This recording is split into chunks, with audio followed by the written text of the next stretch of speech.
the more I did research and on addiction, and the more I worked on myself, I realized I don't know what my dad's upbringing was at all. And I asked certain questions, not entirely, but a little bit to my mother. And my dad's father wasn't in the picture, rarely. And, like they say, a lot of this is generational. And that's why along with everyone I coach, I want us to stop that generational, because we don't know. Like, I didn't know what my father went through. Hello, and welcome to Grief, Gratitude, and the Gray in Between podcast. This podcast is about exploring the grief that occurs at different times in our lives, in which we have had major changes and transitions that literally shake us to the core and make us experience grief. I created this podcast for people to feel a little less hopeless and alone in their own grief process as they hear the stories of others who have had similar journeys. I'm Kendra Rinaldi, your host. Now, let's dive right into today's episode.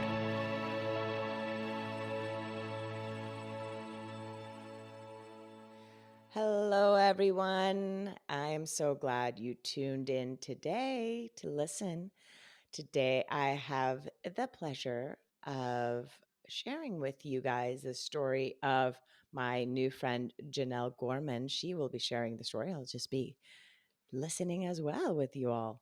Genell Gorman is a fatherless daughter grief and transformation coach, and we met through Instagram.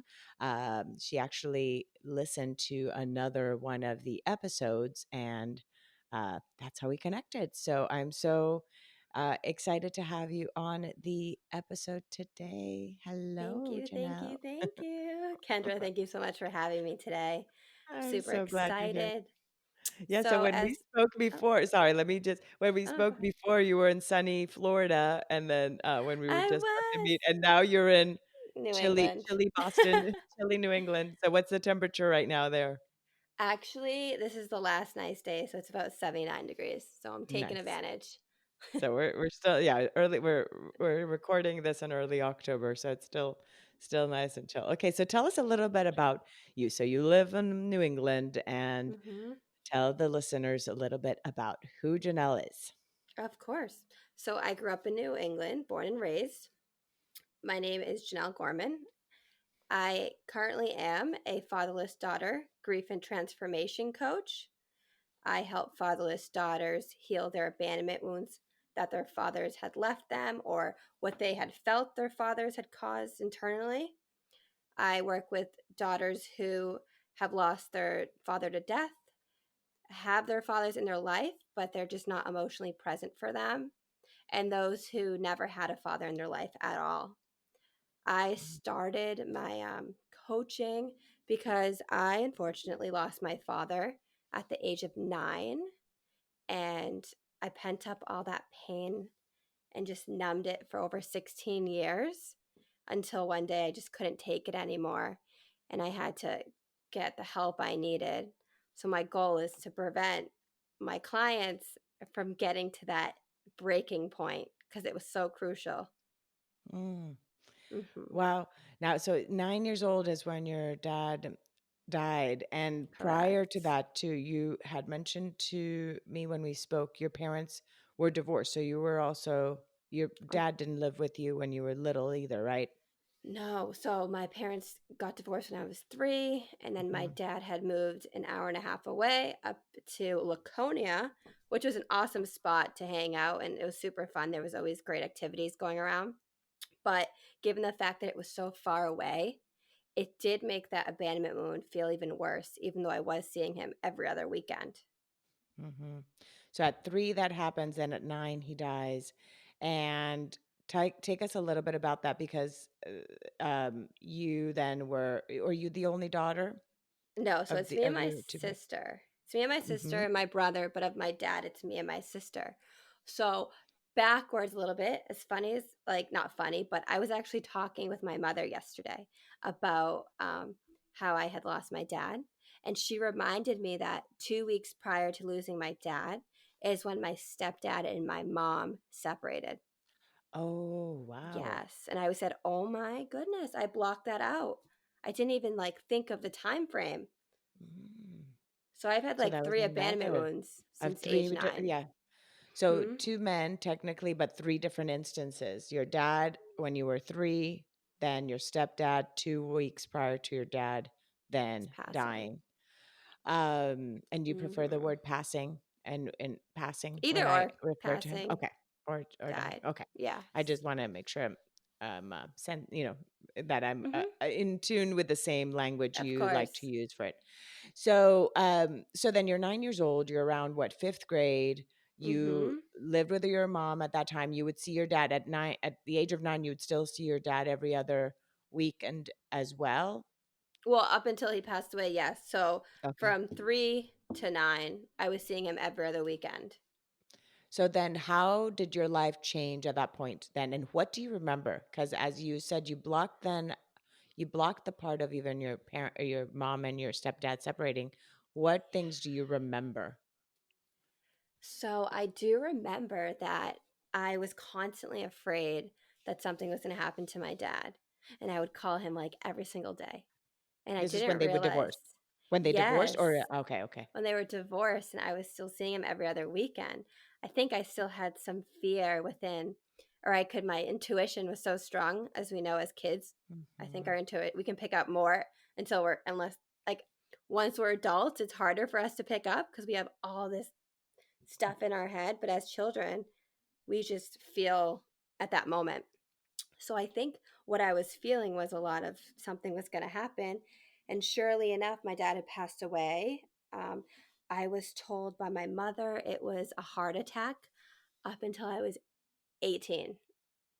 I thought it was a couple years later. My mom had told me how my dad had passed away, but I just spoke with her a couple days ago and it was 18, she told me. so from 9 to then 18, you Hmm. thought it was something, and at 18, it was you f is when you really found out. Yeah, that it was a drug overdose. Mhm. I had no idea. My dad was such a great guy. We had so much fun. He was such a great dad. So I had no idea as a child until I found that out. Thankfully, I didn't feel any resentment towards my mom for holding out that long. Realistically, if I was in that situation with my daughter or my future daughter, I wouldn't really know Mhm. how to exactly what the right steps are and what the wrong steps are. So she just did the best she could. So I'm very grateful for that, that she was there for me throughout that hard time being a Because single you mother. didn't just yeah, so you the only help you received at that time was really just her support. You didn't Did you see a therapist? Did you have Yes, a counselor at actually, school, or what other things did you do? at 3 years old, I dealt with so much regression, my mother had said, due to my mother and father's divorce, that she put me to see a therapist at 3. Mm, So I've been with a therapist all my life. I'm so pro therapist. yeah. I just like someone talking, like I like just like someone hearing me out.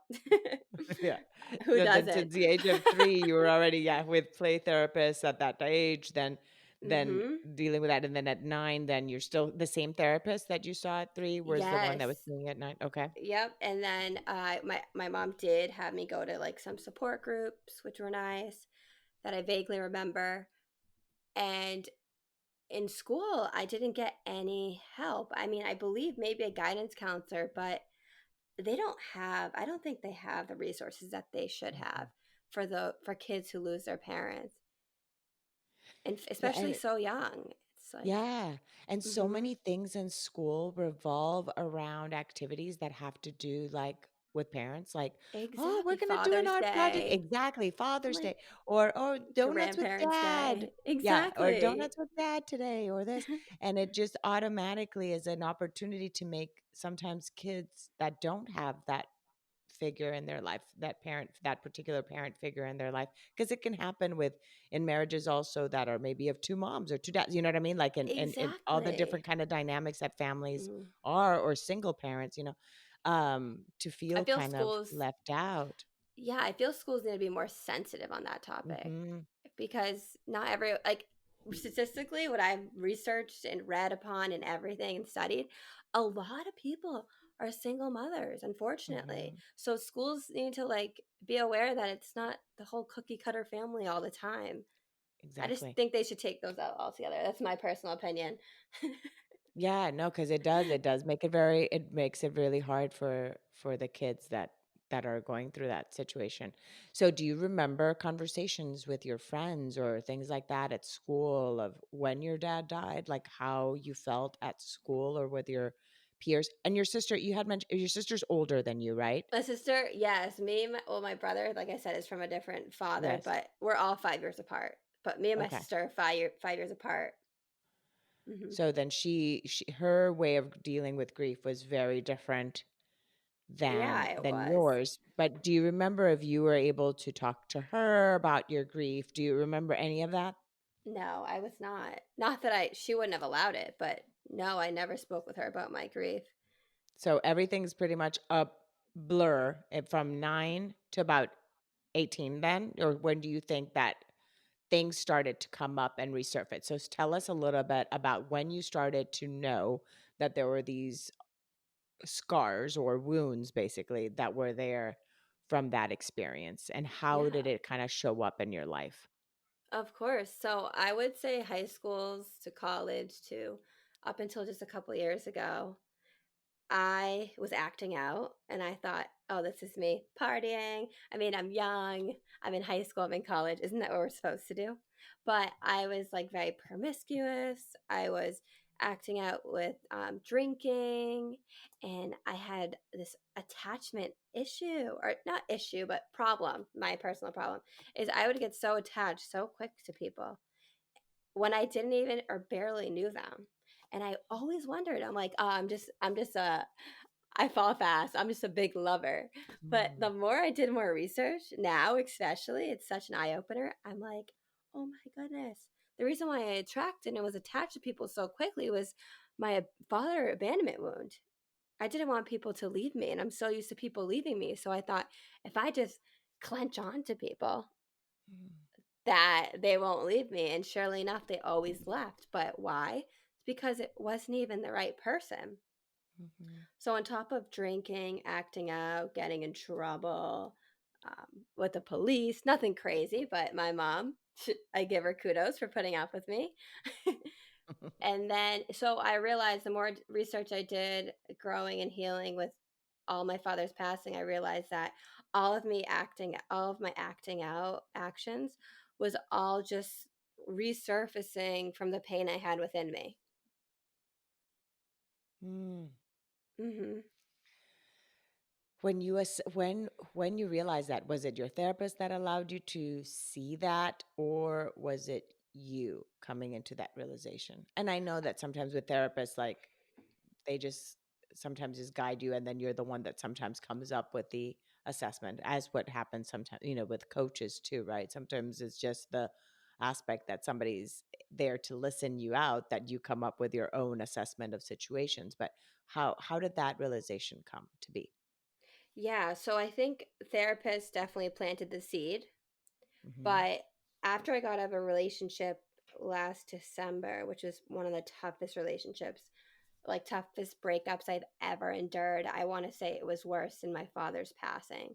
As crazy as that sounds, but that's literally how I felt. And maybe because I was so young when my father passed, that feeling this breakup now just felt so much worse.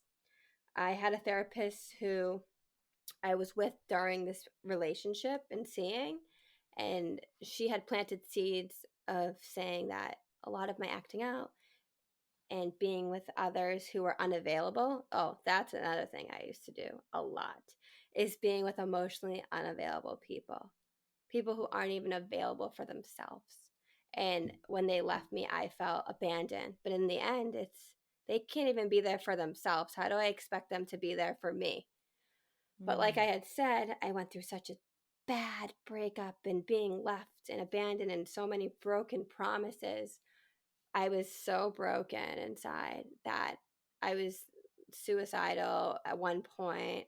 I didn't want to be here. The only reason I was going to work and working was because I had to pay my bills. Other than that, I don't know where I would have been. And My therapist had constantly was mentioning to me about this place in Arizona called the Meadows. It's in Wickenburg, Arizona, and it was a significant amount of money. It was about, I want to say, $7,000 for 5 days. And me Mm, thinking, I'm like, I've never really invested much on myself other than therapy. I'm like, that's a lot of money to spend for 5 days to hope mm, it works. But once I was in that mind state that I didn't know what to do, it was sink or swim mentality. It was either I'm not going to be here tomorrow or next week unless I get this certain help. I jumped on a plane, went to Arizona, paid the money because I needed help so much. Like I needed dire help. And I went the 5 days and did a ton of psychotherapy 1-on-1 with a therapist there. And wow, I will tell you, it was a game changer. It opened so many avenues of my inner child, why I did certain things that I did. And we did exercises of all the things that we acted out because of that abandonment wound. So it was a lot of my therapists. I give them so much credit. And top my current therapist, my therapist at the Meadows, and then on top of that, I just stuck with the reading and reading books and stuff on abandonment and inner child. So it all just came together. mm. And Hmm. it's, what you said about that, when you find out the price, the sticker price syndrome. Oh, Oh my gosh, how am I going to pay that? I'm like, I But worked so then, hard for this money in real yeah. estate. Why am I going to just throw $7,000 for 5 days? But at the same time, in that moment, you knew it was that, or maybe not even your life, right? It was that, or your life would probably not even have continued, probably to some extent, because of Yeah, or I how would have broken you were, continued. Yeah, in and I just would a have very broken way. Yeah. exactly, exactly. And my It's thing an of investment. It's an investment in life. A lot of those things that we do, and when we pay, it's like seeing that's an investment, not as oh, it is. spending, right? Yeah. But sometimes you need to do that for yourself. If you why continue living a life that you know you don't deserve? Hmm. Other like and go get the help you need. Even with my clients, it's some things can be big investments, but like I'm there helping you and I want you to succeed and I want to heal you just like I healed myself. And a lot of people I see live in so much pain from their father's passing or mother's passing or just a loved one spouse's passing that they don't do anything about the pain. Instead, they just harbor it and numb it within, but it's going to resurface, whether it's a year from now, 10 years from now, 20 years from now. The majority of the time, you're going to end up with a mental breakdown that could have been resolved or healed along the way if you addressed your feelings within. Absolutely. And do you Mm-hmm. do you see, and as it in terms of the compassion component that comes from the fact of where you were with your own wounds, Mm-hmm. and that child, the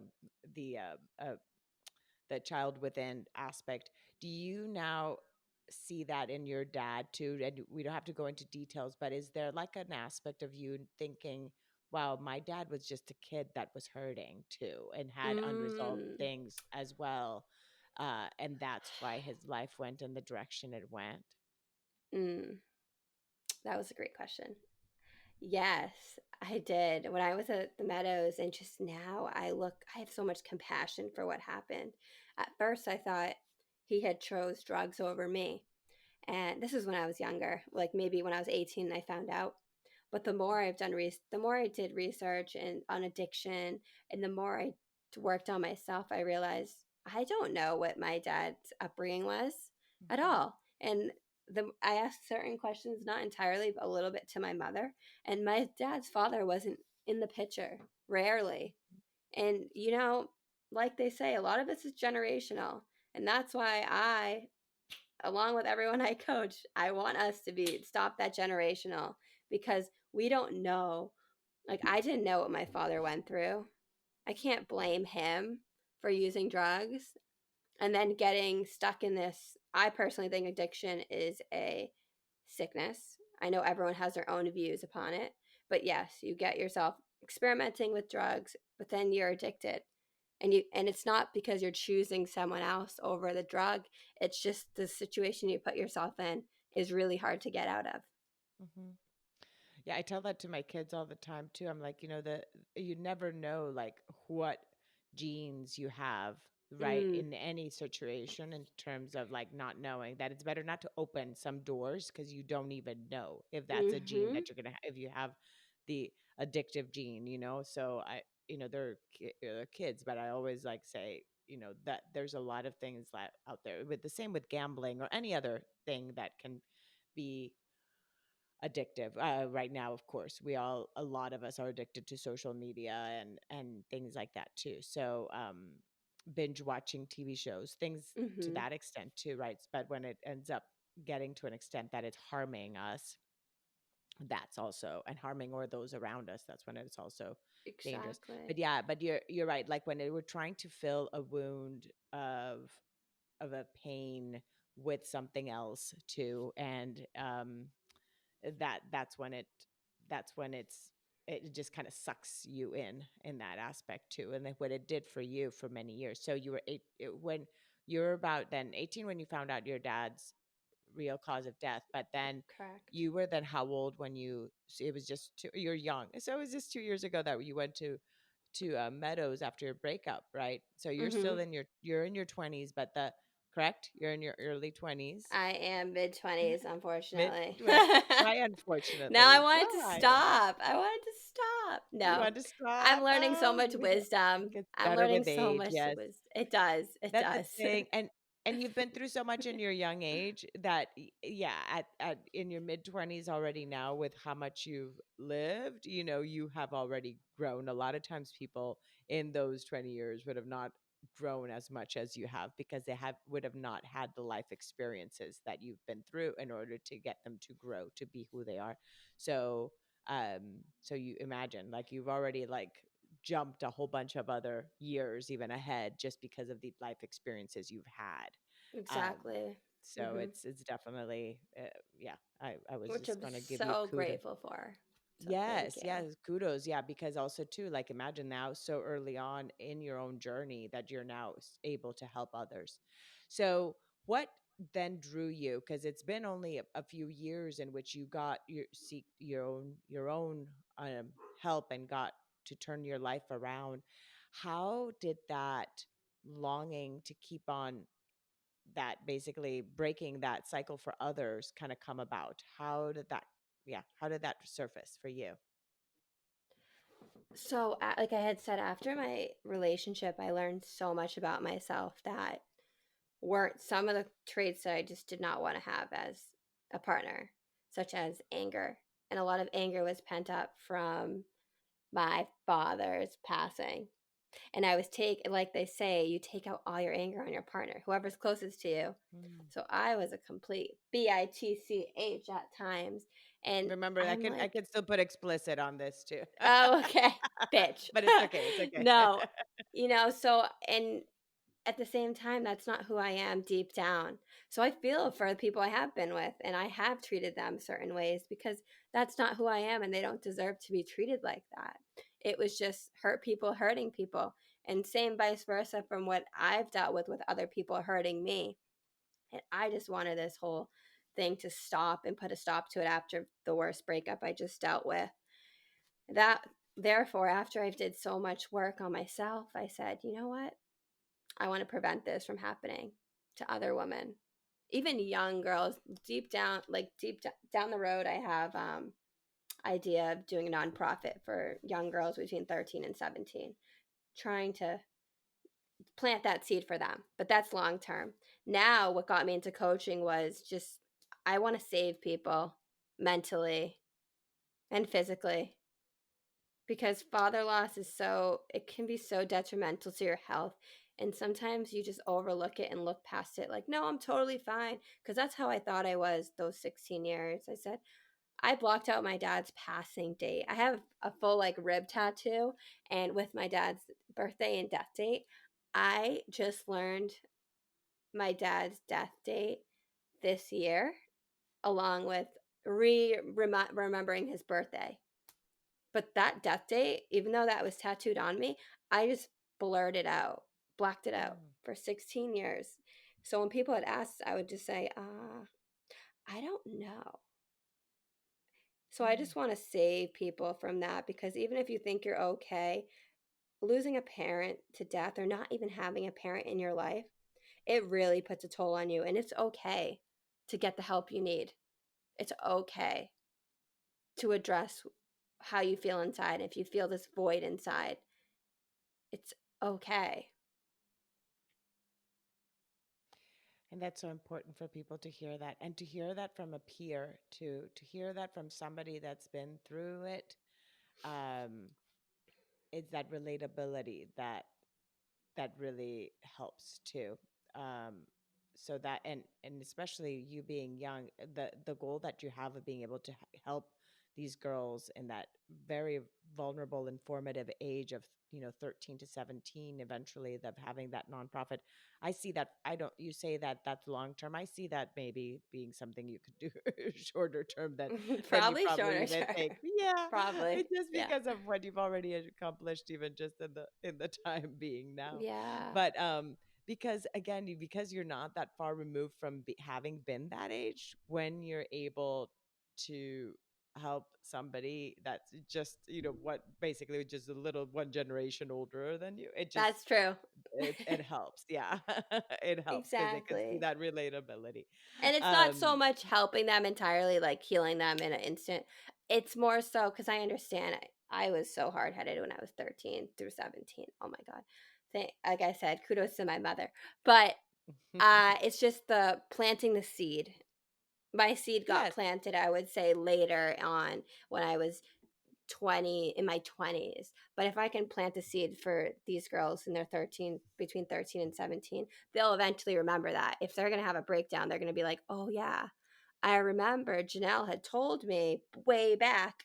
You know what I mean? So that's just like my perspective of Mhm. why I want to do what I want to do Yes, with these no, young that girls. that absolutely makes sense. And a lot of times too, it's not the healing. People have to heal themselves and be willing to want to Mhm. heal, right? So it's just providing again those seeds and the tools. So tell, aside from the tool then of you being able to go to the meadows, is that what it's called? Mhm. Meadows. Yes. What other, and your therapy, what other tools have you used in your grief journey yourself? So this one's a little common sense, but something I elaborate on a lot. I actually even made a video post about it yesterday. It's healing and grief is a journey. There's no map from Mhm. point A to point Z because some days will be good, some days will be bad. You could have a great week, and the next week, you don't even want to get out of bed. And that is okay. I feel like so many people are so hard on themselves, like, well, I had a great week last week. Why what the hell is going on with this week? Mhm, mhm. But and I was like that. I was hard on myself. I was like, "Why do I keep like what is wrong? Why am I having great days?" And then today I'm so depressed. And I just elaborate just like what I had learned, and something I tell my clients and just something I remind myself to this day is some days are going to be better than others, but grief is a journey. I always see grief and healing as waves, and like some waves will be tidal waves and other waves will be waves that you can just jump over, but some days they're going to hit you and you're going to fall on the ground, but you just have to get back up. Yes, I completely agree. I always see it as exactly what you're saying, the Hmm. ocean of emotion, the ocean of emotions, Oh, I like the that. the ocean of emotions. And yes, sometimes you could be on the beach, you're so like chill and it's calm, and out of nowhere, here comes a big one, and you had no clue it was coming. And sometimes you don't even know what triggered that particular emotion in that Exactly. moment. Yeah. And you just have to be ready to just navigate it. I always say it's just harder when you just go against it than when you just go with it. um so yes, just knowing that it's part of that journey. Now in that journey of that, of grief, share a little bit, like how different was it for you then with your sister? Do you notice a lot of difference in how she could, her being older, and you don't have to go into her own story Hmm. necessarily, but do you notice if there was a very different way in how you each processed grief, partly because of the age and also of course personalities that each of you were? Yeah, of course. I honestly can't, like I said, I can't speak for her, but I will Mhm, say that she seems to be doing quote unquote fine. I don't know if it was her age or she's has it really pent up inside her because she attracted a great husband. She has my niece who I love, and she's always attracted men who care so much about her and love her and mhm. are available for her. Which is so interesting, right? Because then that aspect of that perception of the father, still also the fatherless daughter, which she also is, how so much plays a part is who you are in that instant. So something happens, Mhm. but who you are, your personality, your traits, those impact you differently depending on that, your age, so many things, right? Because here are Mhm. two women who experienced the same loss yet experienced it very differently. Exactly. And that's another thing why I like also elaborate on people can take trauma however way they want. No one's Mhm, trauma is worse than someone else's. No one's trauma is not as bad. That's why I say, like, you cannot define trauma because someone may perceive something that you think is easy, whereas if you were in their situation, it would be complete opposite. mhm, So I'm huge on just, absolutely. everyone's going to feel certain ways. Mhm. Yeah, and being it gives you more empathy, of course, towards that too, towards other people's experiences in their own way. When you've gone through something yourself, then you Mhm. know that if somebody comes to you and they have a trauma about, I don't know, spiders, I don't, I'm just saying something that it's like that, but for that person that could be as if it was that somebody's dying, so it's Exactly. yeah, so it's really hard to judge somebody else's hard no impossible to judge somebody else's perception of their experiences in the way that they're seeing the world. So Exactly. We're what no one to excites you? judge. Yeah, what excites you about this new stage in your life? What excites you the most? Ugh, I love when people can just connect with me when I create these videos and people are like, "Oh my god, I needed that right now." It just it makes my heart full because I know this is my purpose in life and why I was brought to this earth. And I've done a lot of different trades throughout my life, and now I feel like this is exactly where I am in my life. So just hearing people's blessings and just hearing them, the reviews of what I post and how much it resonates with them and their what they're going through in their grieving journey. The confirmations that you're on the right track. Yes. So you mentioned you'd been a realtor before. What other Oh my things goodness. have you done? I was an EMT for a couple years And and this is all again, people. She is in her mid 20s, and she's already all, I all know. the different pivots and careers you've already had. So you were an And Ian, yeah, and then so when I was EMT. 18, I had my own fitness business. And then from there, I decided I wanted to become a doctor. So I went to EMT to get field work. Then I decided entrepreneurship, which I love so much. Then got into real estate. And then I was just trying to see what was working for me and where I felt at home. And after my, like I said, breakup, I really resonated and took a moment of my to myself and thought, what am I really here for? And now I'm here. But I have been through, EMT, all of that brought like the sympathy and the caring, compassionate person you have to be an EMT. I wanted to be there, of course, to help people. But now I'm helping people with something I am so, let's say, I would say an expert on, And yeah, it's your because that I it's your didn't sign up for. experience, expert experience. You've experienced it, so you are an expert in Exactly. your experience. You're an expert for sure. Hmm. So everybody is in their own life. You're an expert Hmm. at your own experiences. But yeah, you've definitely been through the circle of feeling the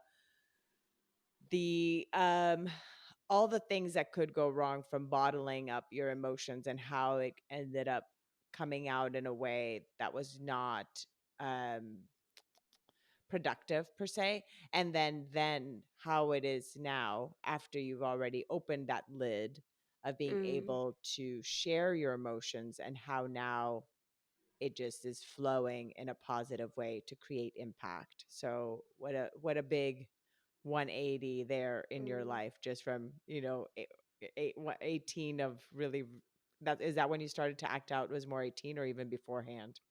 Uh, I would say like Beforehand. 17, yeah. Yeah. so so from there to now, just a big 180. Now, in terms of your connection with your dad and so forth, what are your spiritual beliefs, and did any of that fall into play in your own grieving experience? What did Mm. you grow up believing maybe about death and perceiving death, and then, or what do you believe in now? Yeah, no, of course. So I grew up a Catholic, and then my mother had transitions to Christian, and then I lost touch a little bit. Actually, a lot. I'm not gonna lie. I lost touch a lot with just like being a teenager, doing my own thing, and then as I needed to find something to help me prior to me going to the Meadows, because I think I signed up for the Meadows and then I had to wait like 2 weeks or so, and I said I can't do this on my own. And I went to a church, a Christian church near my house, and I've been there ever since. And that's something that's so huge for me. I always know that my loved ones are watching me and looking over me, but now I feel like I can feel it more. Mm. And that's why it's so Oh, big. I always say people to have a higher power. If you don't believe in God, that's okay. If you don't believe, but if you believe in the universe, just have some higher power that can help you and guide you through the I I process. I liked what you said. You knew that you said, I knew that my loved ones were there watching over me, but now I feel them watch. The difference of even the knowing to then Mhm. actually the feeling that energy, because of also how you are more connected with yourself. So you feel their love and their support Mhm. now more than before because of I that think it's awareness. exactly, and I think it's more just the compassion that I have Mm. for my father. He did the best they could. I say that with like to everyone. If your parents, if you grew up in a bad upbringing, just no matter how bad it is, like we just have to be compassionate and find the compassion within us and just realize we don't know what was going on through our parents' minds. Like we don't know who raised them, who like the real deep core that they may not even be telling their kids. Because of course, a lot of parents want to be strong for their children. So we don't know the whole story. Yeah, to have that compassion for them, that is so It's big. hard. Yeah, it is really hard. It's It's hard. really hard. But yeah, but technically, we are all children raising children, right? It technically, if we think of it, you're not a parent yet, but I have, as I mentioned, I have two myself, and the the thing that I'm bringing to the table, and I see myself. I see my teenage self a lot of times in this role as parent. Mm-hmm. Um and it's so immature. Oh my gosh. Like, the rolling of the eyes comes into play sometimes, and all these kind of things. And I'm like, what is up with this? I'm a 40 something year mom, and the teenage mom comes, that, yeah, it's as if I'm a teenager sometimes. So I'm still a kid inside too, and all whatever things I went through Mm-hmm. is a lot of times how I'm going to then parent. So that is interesting. I hope that they can have more compassion. One of the things that I think I learned to in this journey is to be able to know, like, when they point out something that I'm doing that may seem like, whoa, why did you react like that? Like, all I said is like, what's for dinner? And like, I just blow out, right? What do you mean, what's for dinner? Do you think I'm just in the kitchen all the time? Is that Yeah, yeah. that like, is this a restaurant? I'm like, she's like, I was just asking what was for dinner, like, and I'm so sensitive with things like that, but being able to stop and say, sorry, that was definitely not the way I should have reacted. Being able to acknowledge that what I said was wrong, and maybe how I said it was wrong, and maybe being able to reassess of why it is that it's such a trigger for me, Hmm. when they ask. And I've told them sometimes, it's like, it's like when you say it that way, it makes me feel like I'm just here like being your servant, that that's how I feel when you ask me that way. I tell them that why it is I'm reacting, but that was still not the right way to react. So owning our faults and owning the things we have to Mm. grow through is also important in the journey, of course. But I digress. I told you I also jump and talk about other stuff, didn't I? Hmm. You did. You did. You did. I No, warned that you. makes sense. And no, but your story is a perfect example of why it's so important to heal, because when you're healing, you become more aware of why you do things and when you do things. You can actually stop yourself. Even if it's after you've already done the damage, you could still be like, wait a second, why did I flip Mhm. out? So it's so important, because a lot of us, just like how I used to be within my past relationships, I used to just like go right off. One of my ex actually, my ex most recent would say, "You're like a bull in a china shop." And now I Mm. understand. Like I would just go 0 to 100, and it's just that's not who I am. I am such a compassionate, loving person, and I just should have approach things very differently. I mean, of course, it Mm. is what it is, and I forgive myself for how I acted in certain situations with certain people I have been with. I'm nowhere near perfect, but now I've grown so much that I can see, and I'm like, there's no need to yell. I can still get Mm. my point across, but it's just the way I'm presenting it. And It's very if different because I'm it's not coming from attracting, a hurt.